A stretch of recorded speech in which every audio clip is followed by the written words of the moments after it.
Ô, Leandro, tô gravando aqui, tá? Gravando. Olá, caro colega, você que está aí estudando para concurso e que a partir de agora vai nos acompanhar com o nosso blog. Fiz questão, antes de começar esse módulo, antes de começar a aula, de reiterar, tá? O nosso endereço para você é o dicasdeconcursopublico.com.br. Acesse, tá? Queremos a sua participação. O intuito do site, como já dito na apresentação, é ajudar, auxiliar você que está estudando para concurso público, que está nessa militância. É pesado? É exaustivo? É. O nosso intuito é ajudar, é facilitar com aulas mais agradáveis, menores, explicando os módulos também para ajudar você que não tem condição de pagar aquele cursinho que realmente o preço está muito alto. E a pessoa que está em casa, você aí, amigo, você que está em casa aí sofrendo com a sogra buzinando no ouvido, você está sem grana. A maioria está sem grana. Então estamos no mesmo time e a intenção é ajudar você a passar o conteúdo com aulas mais divertidas, entendeu? Sem aquele foco muito burocrático e também diversificar. Por exemplo, hoje vou trazer para vocês um pouco das aspirações com relação aos princípios do direito administrativo, que é por onde a gente vai começar o nosso módulo de administrativo, que é uma matéria que cai em todos os concursos. Praticamente todos os concursos da seara jurídica trazem português, direito constitucional e direito administrativo. Então, essa tríade você tem que acostumar. Ah, mas eu não gosto, vai ter que gostar. Entendeu? E a gente aprende, a gente gosta aprendendo, com mais facilidade, absorvendo, subindo um degrau de cada vez. Por que muita gente não gosta de matemática? Porque a matemática é uma construção lógica. Se você perde um degrau, você dificulta subir os outros. Então, a questão aqui é essa. Então, o que eu resolvi fazer? Nosso foco do nosso site são dicas de concurso público. Só que vamos trazer também aulas de português, aulas de história, aulas para outros tipos de concurso, aulas para vestibular. Vou trazer também aqui em módulos aulas explicando grandes obras como a Era dos Direitos de Bobbio, obras de Michel Foucault.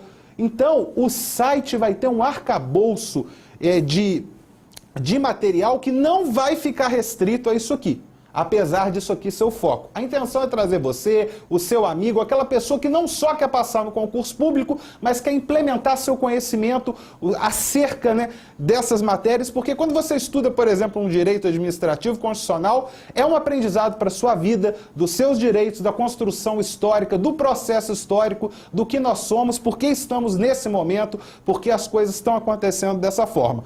Só para exemplificar, hoje, por exemplo, um amigo indignado falou comigo o seguinte, que estava com os filhos e a esposa e foi parado numa blitz da Polícia Militar. Parado, teve que descer, apresentar documento, abrir, né, o porta-malas para ver se tinha arma, se tinha droga.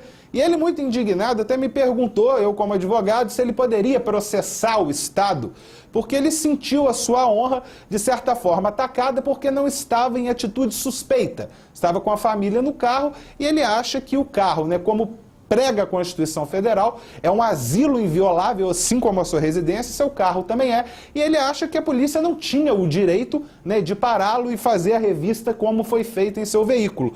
Só que o que explica isso? O que dá direito a esse policial parar o seu carro e verificar seu veículo? Existe um princípio. Aí a gente já começa a entrar na matéria teórica, e a minha intenção nesse primeiro encontro é isso, relacionar o teórico, tá, com o prático, porque isso facilita o aprendizado e deixa a aula menos chata, entendeu? Eu já disse, você aí, colega concursando que está do outro lado, com certeza, você está de pijama com a sogra te cornetando, então a gente está aqui para te ajudar. Eu falei, usei agora, vou apagar, porque eu sei que você já memorizou, essa agora é a sua casa, é onde você vai vir conosco aprender para passar, tá joia? Vamos começar. Eu usei o exemplo da blitz, não foi? Do policial. Então tá aqui o nosso amigo, no seu carro, bonitinho, ó. Eu desenho muito bem. Sou praticamente um artista plástico. Tá aqui o nosso amigo, tá aqui o policial e tá aqui a blitz. Ele parou. Parou o carro dessa família, não gostou. Aí eu te pergunto, poxa, esse cidadão tem direitos de liberdade, não tem? Direitos individuais? O seu asilo inviolável, a sua casa, a sua privacidade? Tem. Só que existe um princípio no direito administrativo. E aí muita gente, quando começa a estudar, principalmente você que não fez direito, porque os concursos, a gente tem uma massa de pessoas que fizeram direito e para elas essa palavra é familiar. Outras não. Estão fazendo concurso para ensino médio, ou então fizeram, muitas pessoas. Eu conheço pessoas que fizeram fisioterapia, que fizeram psicologia, que fizeram comunicação e passaram em concurso para tribunais. Isso para você, ver essa palavra princípio, o que é princípio, comumente falando? Princípio a gente entende, o que é aquela pessoa tem princípios, né? A gente vê como indicador de educação. Não, princípio aqui tem outro sentido. Por que esse guarda pode invadir um direito seu de privacidade, veja bem, para fazer revista no seu carro? Porque dentro da administração pública existe um princípio que se chama supremacia do direito, supremacia do interesse público sobre o interesse privado. Então, olha só, supremacia, isso é um princípio que nós vamos estudar, calma, pode ficar tranquilo. Isso é só uma primeira aula, uma abordagem para inserirmos no assunto. Isso depois eu vou explicar, atos jurídicos, tudo aquilo de forma positivada que você precisa para estudar para sua prova, tá? Supremacia do interesse público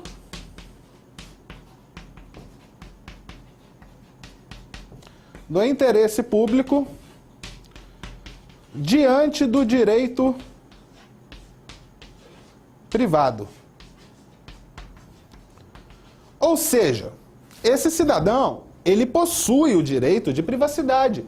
Ele estava com a família, ele é proprietário do carro, ele não estava em atitude suspeita e nem desrespeitando o direito de ninguém. Mas esse guarda, que representa o Estado, tá? Ele parou esse carro por quê? E por que esse cidadão não pode processar o Estado? Porque existe um princípio do direito administrativo que prega que o interesse público, ele é maior do que o interesse privado. Ou seja, esse guarda, ele não tem que preocupar com o direito individual desse cidadão. Ele tem que preocupar com uma coisa maior, que é o direito de todos. Então esse cidadão, porque quem vê cara não vê coração. Quem que não garante que essa pessoa não tinha uma bomba dentro do carro? Que ele estava indo para o shopping estourar a bomba e matar a família inteira dele, mais não sei quantos inocentes. Então esse guarda, ele toma esse tipo de atitude porque existe no direito um princípio que praticamente corrobora, que torna legal esse tipo de atitude.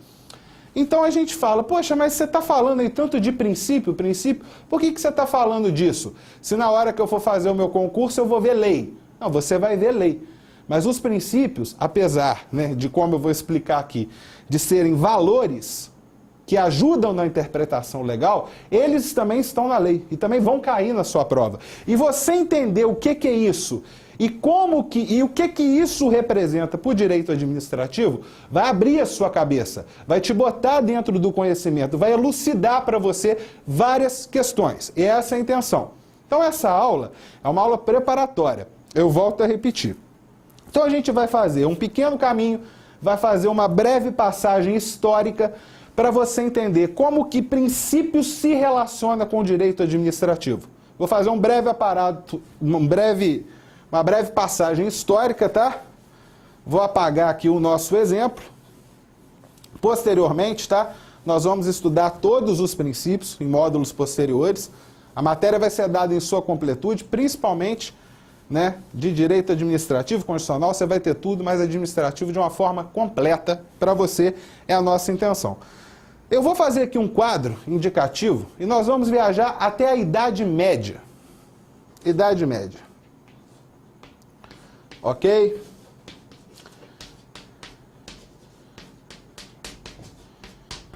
Quando nós falamos em Idade Média, tá, para não ficar naquele papo de história muito enjoado, muito pesado, falou em Idade Média, o que você lembra? Rei, os grandes reinados, né? O absolutismo monárquico. O que nós tínhamos na Idade Média? Monarquias absolutas. Monarquias absolutas.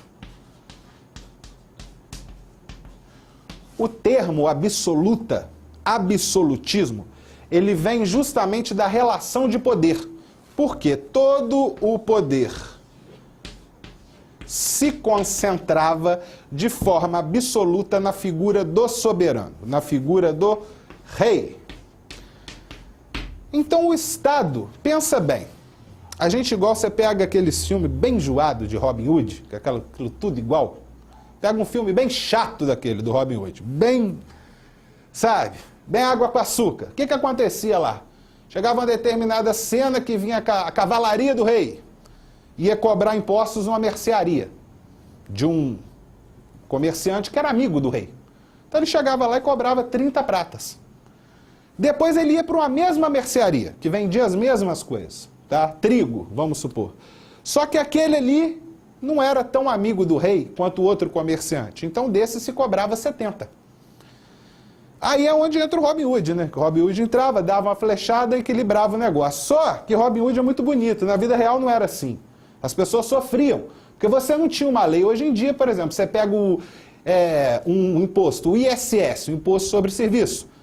Ele é cobrado de forma igual em cima de uma categoria, porque tem lei, porque todos são iguais perante a lei. Só que isso não foi dado, isso foi uma conquista histórica. Hoje é fácil de entender assim, mas nem sempre foi. Então, o poder, ele era todo concentrado na Idade Média, na figura do rei, nas monarquias absolutas. Por que eu estou falando isso? Pelo seguinte, o que era a lei nesse momento aqui? A lei, o poder, era a vontade do rei. Então, o Estado, ele não tinha responsabilidade civil para com os súditos, que nessa época nem eram cidadãos. O conceito de cidadania vem depois. Nesse momento histórico aqui, nós temos soberano e rei. Ou melhor, soberano e rei não. Soberano e súditos.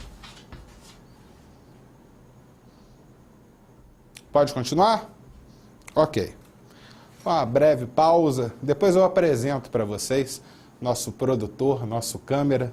É um global, vai ficar surpresa, fica o suspense para você que acompanha aqui o nosso site.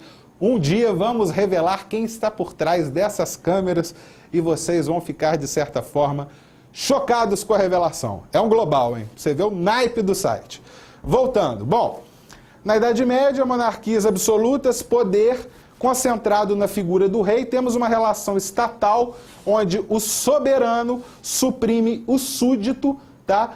E nós vivemos nessa época aqui o que é conhecido nos livros de direito administrativo, na parte mais teórica, como a teoria da irresponsabilidade do Estado. Por que irresponsabilidade do Estado? Eu vou te explicar. Hoje, se você tropeçar na rua e quebrar o pé num bueiro, você processa o Estado, porque o Estado tem responsabilidade civil com você. Ele tinha que botar a rua, não podia estar com aquele bueiro aberto. Então você machucou, você pega e entra com uma ação indenizatória contra o Estado, porque esse é regido por leis, está também adstrito à lei, sobretudo ao direito constitucional, e esse Estado é obrigado a ressarci-lo numa ação de indenização. Na época da Idade Média, se você caísse numa vala e se quebrasse inteiro e fosse reclamar com o rei, era capaz dele mandar você para o calabouço, ou então te picotar, te jogar os leões, ou qualquer coisa dessa forma. Porque nós não tínhamos, o Estado não tinha responsabilidade. Não existia parâmetro legal. Era vigente o poder concentrado de forma absoluta nas monarquias na mão do soberano e do rei. Então, nessa época, a gente vive uma era de irresponsabilidade do Estado.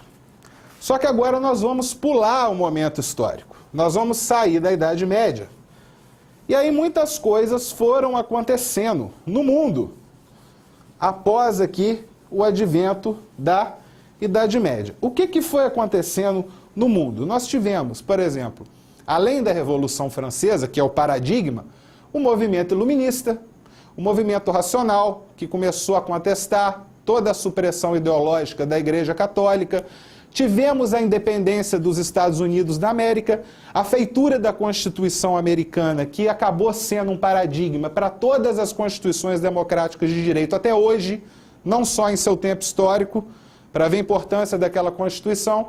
Tivemos a Revolução Francesa, tivemos a Revolução Industrial, e isso tudo transformou o mundo até que na Revolução Industrial e depois de todo esse aparato, nasce uma figura que praticamente sustenta o que nós somos hoje e vivenciamos socialmente hoje, que é o conhecido Estado de Direito.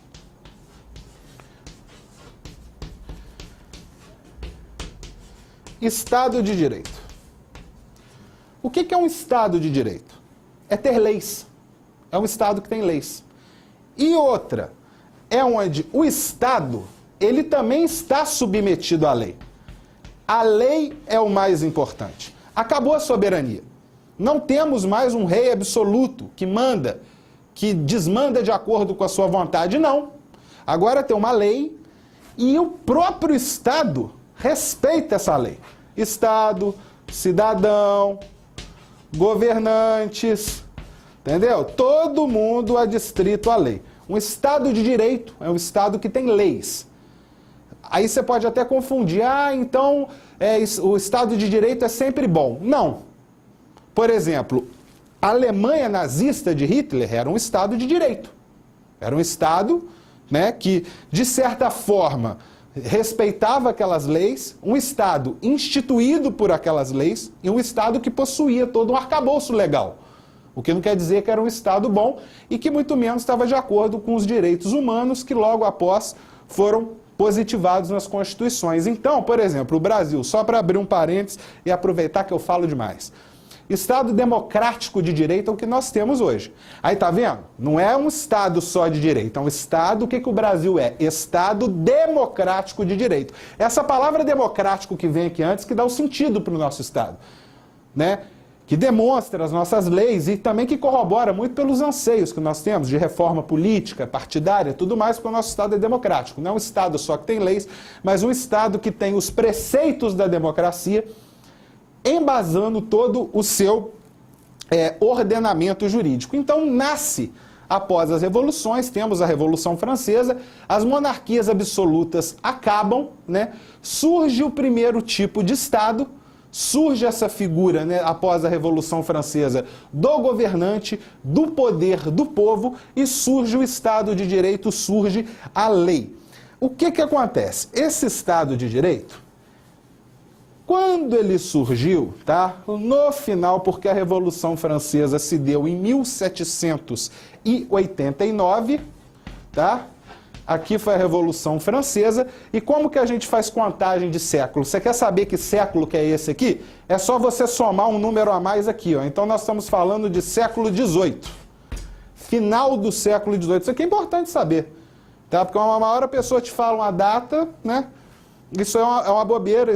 Só você somar, você quer saber que século que é? Você soma um e você vai ter o século. Então, 1789 é século XVIII. Final do século XVIII se deu a Revolução Francesa.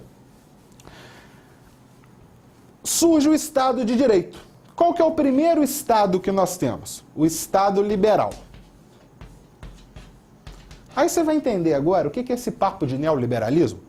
Que fica esse pessoal, né? Porque hoje tem esse dualismo aí, gangbang, PT, PSDB. Você vai entender o que é neoliberalismo, que às vezes você fica escutando, o PSDB tem uma política neoliberal, o PT tem uma política social. Hoje você vai entender o que é liberalismo, o que é neoliberalismo, o que é Estado social. Essa é a intenção da aula, tá? Que isso fique bem claro. Abranger, abrir sua cabeça para um outro tipo de conhecimento, antes que a gente traga o conhecimento positivo que vai fazer você passar no concurso. Entendeu? Você não está perdendo tempo aqui, não. Relaxa, entendeu? Toma aquele café. O bom de estar em casa é isso, né? Porque você não tem que ficar botando roupa, não tem... O professor enjoado está aqui do outro lado, se você quiser aí, você desliga, não vê mais minha cara, mas eu sei que você vai querer. Eu sei que você vai querer ficar, porque a intenção é te ajudar, estamos no mesmo barco, tá joia? Surge então aqui o Estado liberal. Estado de Direito e a primeira forma de Estado que nós tivemos, o Estado liberal. Só que esse Estado de Direito, e aí começa a nascer tudo que nós somos, tudo que a nossa sociedade é. Ele tinha dois pilares. Esse Estado de Direito, então, ele tinha dois pilares, que na verdade são dois princípios. O primeiro é o princípio da legalidade. Olha só a força desse nome. Veja bem, quando a gente estava falando aqui de Idade Média, tá? A gente estava falando de absolutismo, de rei absoluto, desse papo todo, não estava? Desculpa, mas mesmo com ar-condicionado eu tô com calor danado. Guarapari o bicho pega. Aqui é calor, amigo. Aqui o sol racha. Princípio da legalidade. Poxa, o que é isso? Legal. O princípio da legalidade é o seguinte: sociedade, governo, Estado, cidadãos, todos estão submetidos a uma lei. Todos, tá? Então, o próprio nome fala, ó, princípio da legalidade. Princípio da lei. A lei é que manda. O Estado, nesse momento, passa a ter responsabilidade para com a sociedade, para com os cidadãos. Então, esse é o primeiro princípio que sustenta esse Estado de Direito. O princípio da legalidade. Só que tem outro, que é o princípio da separação dos poderes. Separação. A minha letra é bonita, tá? Você que tiver alguma dificuldade, só informando, no blog tem todo o texto do que eu estou falando, de forma resumida. Vamos fazer isso em todos os vídeos, para ajudar, para te auxiliar. Tá? Então, este material, tudo isso que eu estou falando está resumido num texto. Então, se você não entender a minha letra ridícula, você pode depois também entrar em contato por e-mail, por Facebook.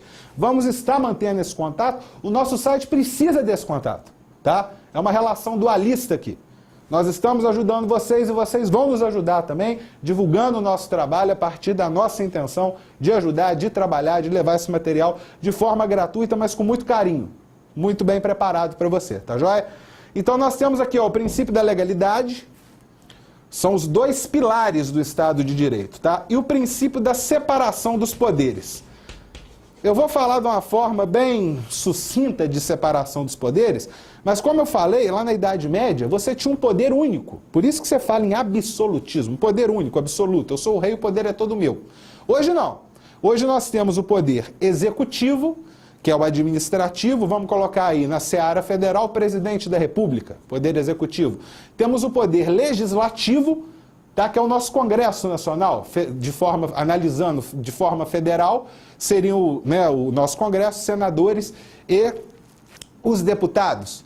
E temos o poder judiciário, né, que são os juízes e os tribunais que existem para dirimir os conflitos sociais. Então veja bem, nós temos três poderes: executivo, legislativo e judiciário. Essa divisão, que sustenta até hoje o nosso ordenamento jurídico, foi feita justamente por Montesquieu, nessa época que se deu a queda do absolutismo e nasce o Estado de Direito, que é a famosa tripartição dos poderes. Então, esse Estado de Direito que suprimiu o absolutismo monárquico, ele tem dois pilares: o princípio da legalidade, que traz a lei como fator mais importante e submetendo o próprio Estado à lei, e também o princípio da separação dos poderes, porque agora um poder vigia o outro. Igual, por exemplo, hoje. Hoje você tem uma CPI.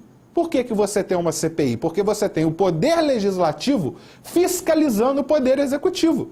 Ninguém mais é livre. Hoje o poder judiciário, o Ministério Público, por exemplo, pode promover uma ação contra quem tiver, de certa forma, desrespeitando a lei, porque o Ministério Público ele é o fiscal da lei.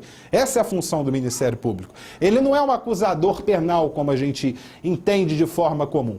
Ele é um fiscal da lei como um todo. Então essa tripartição dos poderes, ela dividiu o poder para aumentar a vigilância e a lei alcança um status que não tinha antes. Então, como diz o Bobbio, e aí eu aconselho você que está estudando para concurso, leia outras coisas, tá? Leia outras coisas em dois sentidos. Você leia coisas alienantes que você gosta, tipo eu adoro futebol. Então é o meu momento de alienação. Eu gosto de jogar buraco também na internet, você entendeu? Eu gosto de namorar, eu gosto de sair. Então você quer ler, você leia outras coisas na internet, leia sobre futebol, basquete, coisas que você gosta, para descansar a sua cabeça e manter o hábito da leitura. Mas faça leituras também sociais, de filosofia, de sociologia, que também mudem o seu foco de conhecimento. Isso é bom, porque você está nessa batida aí de concurso, cara, pá, letra, código, código, código, entendeu? Cachorro latino, sogra falando, encheção. Então você tem que dar essa diversificada, fazer esse tipo de leitura. Então eu vou falar para vocês aqui de Norberto Bobbio, tá?